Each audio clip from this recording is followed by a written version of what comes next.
काली नजर। माँ, माँ, अरे क्या माँ माँ कर रहा है? बकरी का बच्चा है क्या? अरे माँ, मजाक छोड़ो। मुझे फाइनली वो मेन चौराहे वाली दुकान मिल गई है। अब देखना, आपका बेटा दुगनी स्पीड से पैसा कमाएगा। ओफो, ये क्या? मेरी ऑनलाइन मेकअप क्लास चल रही है। इतनी जोर से क्यों बोल रहे हो आप दोनों? अरे मेरी धर्म पत्नी जी, मेकअप क्लास बाद में करना। वो चौराहे वाली दुकान मिल गई है हमको। अरे वाह! रुको, मैं अपनी माँ को फोन लगाकर बता देती हूँ। अरे मैं भी अपने रिश्तेदारों को बता देती हूँ। कितनी खुशी की बात है। हाँ हाँ, मैं भी अपने दोस्तों को बता देता हूँ। 1 हफ्ते बाद रजिस्ट्री है। बस, घर में खुशी का मौका था। उन तीनों ने अपने अपने फोन उठाए और लोगों में बात फैलाना शुरू कर दिया। और रही सही कसर, श्वेता बहू ने अपने पड़ोस में सबको बताकर कर दी। अरे वर्मा आंटी, अब हम भी जल्दी कार ले लेंगे। घर का रेनोवेशन होगा और ठाट से रहेंगे हम भी। अरे, ऐसा क्या हुआ? लॉटरी बाटरी लग गई है क्या? अरे, इस बार चौराहे वाली मॉल में हमको भी दुकान मिल गई है। दुकान नंबर 21, जो एकदम चौराहे पर है। अब ग्राहक बढ़ेंगे तो आमदनी भी बढ़ेगी ही ना। अरे वाह, कितनी खुशी की बात है। मैं बहुत खुश हूँ तुम्हें इतना खुश देख के। बाकी एक बात कहूँ, सबको मत बताते फिरना। किसी की नजर लग जाएगी तो खुशी की खबर वापस लौट जाएगी। हैं? ऐसे थोड़ी ना होता है। अब डरा रही हो। अरे सही कह रही हूँ, काली नजर कहते हैं इस चीज को। जब आप किसी को कुछ बताओ और वो काम बिगड़ जाए। अरे लेकिन मैं तो। तुमने सबको बता दिया ना? हाँ, फोन लगा लगा के। अब बच के रहना, काली नजर बड़ी खतरनाक होती है। श्वेता इतनी खुश रहती है कि वो वर्मा आंटी की बात पर ध्यान ही नहीं देती, जबकि पड़ोस में और भी लोगों से खुशी की खबर शेयर करती रहती है। अगले दिन राजेश बहुत दुखी होकर घर आता है। अरे बेटा, क्या हुआ? मुंह क्यों सूजा हुआ है? मधुमक्खी ने काट लिया क्या?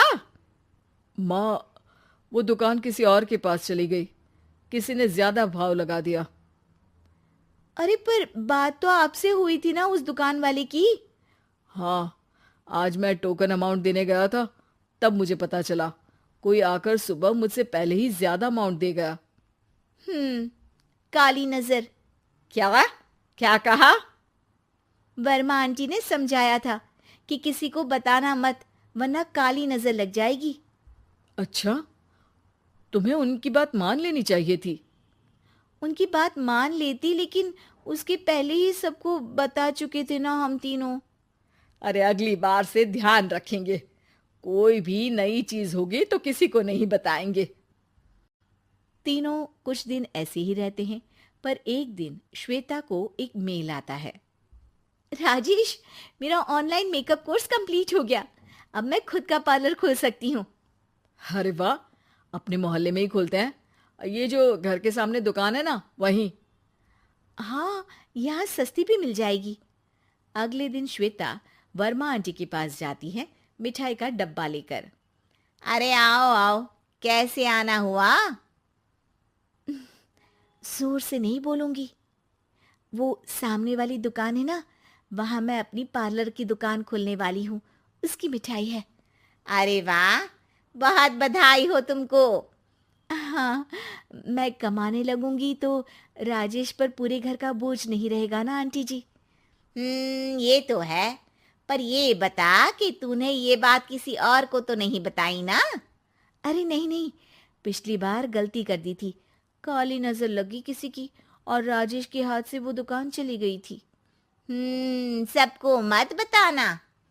चलो मैं चलती हूँ, कल दुकान की बात करने भी तो जाना है। अगले दिन श्वेता दुकान के लिए मालिक से बात करने जाती है। अरे लेकिन दुकान तो हम कल रात को ही किसी को दे चुके हैं। कल ही? हाँ, कल ही। 2 दिन बाद कोई यहाँ पार्लर भी खोल लेगा। अब कहीं और दुकान देख लीजिए। अरे पर हमको भी तो पार्लर ही खोलना था। हाँ भाई, एक ही दुकान है, आधी आधी तो नहीं दे सकता ना मैं। राजेश और श्वेता घर पर हताश होकर आ जाते हैं। इस बार तो किसी को बताया भी नहीं था, अब किसकी काली नजर लग सकती है। सुनो, तुमने माँ को बताया था क्या? अरे कैसी बात कर रही हो, माँ की नजर थोड़ी ना लगेगी। पक्का तुमने किसी को नहीं बताया था ना? सिर्फ वर्मा आंटी को बताया था, उन्होंने ही मुझे किसी को नहीं बताने को कहा। अरे यार, तुम भी सही हो, मेरी माँ को नहीं बताने को कह रही हो, पर वर्मा आंटी को बताना तुम्हें जरूरी लगा। अरे वर्मा आंटी ने ही तो काली नजर के बारे में बताया था ना, वो हमेशा हमारा भला ही तो चाहती है। मेरी माँ भी हमारा भला ही चाहती है। अरे पर चिल्ला क्यों रहे हो? बात नहीं कर सकते क्या आराम से? नहीं आता वो आराम से बात करना, और करना भी नहीं चाहता हूं मैं। दुकान जाने का दुख गुस्से में बदल गया था और राजेश और श्वेता में बात बंद हो गई थी। 2 दिन बाद मोहल्ले में पार्लर का इनॉग्रेशन हुआ, जिसमें मोहल्ले के सभी लोगों को बुलाया गया, पर श्वेता, राजेश और माँ नहीं जाते। माँ, अंदर आ जाओ, क्या देख रही हो? अरे नया पार्लर देख रही हूं अपने आंगन से। देखो, माँ को दूसरे का सुख देखने में कितना मजा आ रहा है, मेरा दुख नहीं दिख रहा इन्हें। यहाँ मेरा पार्लर भी तो हो सकता था। अरे चुप रहो यार, हर बात में लड़ाई क्यों ढूंढ रही हो? राजेश और श्वेता फिर बहस करने लगते थे। तभी माँ ने दोनों को बाहर बुलाया। अरे जरा देखो तो, दुकान चलाने वाले का बोर्ड पर नाम क्या लिखा है? श्रुति वर्मा। गाड़ी निकाले बेटा, हमें कहीं जाना है। काली नजर का इलाज कराने? राजेश अपनी बाइक निकालता है। तीनों ट्रिपलिंग कर रहे हैं। माँ राजेश को उस मॉल वाली दुकान पर लेकर जाती है जहां राजेश अपनी दुकान खोलने वाला था। यही दुकान लेना चाहता था ना तू? हाँ, पर इनको भी दुखी करने लेकर आई हो क्या यहाँ पर दुकान दिखाकर? वहां काफी नहीं था? अरे श्वेता, थोड़ा सब्र रख, अभी पता चलेगा कि हम यहाँ क्यों आए हैं। बता, इस दुकान चलाने वाले का नाम क्या है? अनुपम वर्मा। कुछ समझ में आया? वो दुकान वाली श्रुति वर्मा, ये दुकान वाला अनुपम वर्मा, और हमारे पड़ोस में हमने उस दुकानों के बारे में बताया किसको था? अब वर्मा आंटी को। मतलब वर्मा आंटी ही हमारा काम बिगाड़ रही है? नहीं नहीं, ऐसा नहीं हो सकता, ये बस इत्तेफाक है।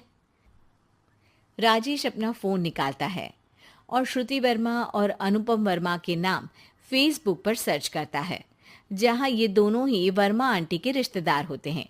श्वेता को समझ में आ जाता है कि वर्मा आंटी की ही नजर काली नजर है। अब क्या करना है? कोई भी खुशी की खबर हो तो काली नजर से बचना है, यानी वर्मा आंटी से बचना है। अरे पर मुझे ये समझ में नहीं आया कि वो हमारे साथ ऐसा क्यों करेंगी। अरे बेटा, एक सीख है, दूर के आदमी को आपकी तरक्की से कम परेशानी होगी, पड़ोसी को ज्यादा।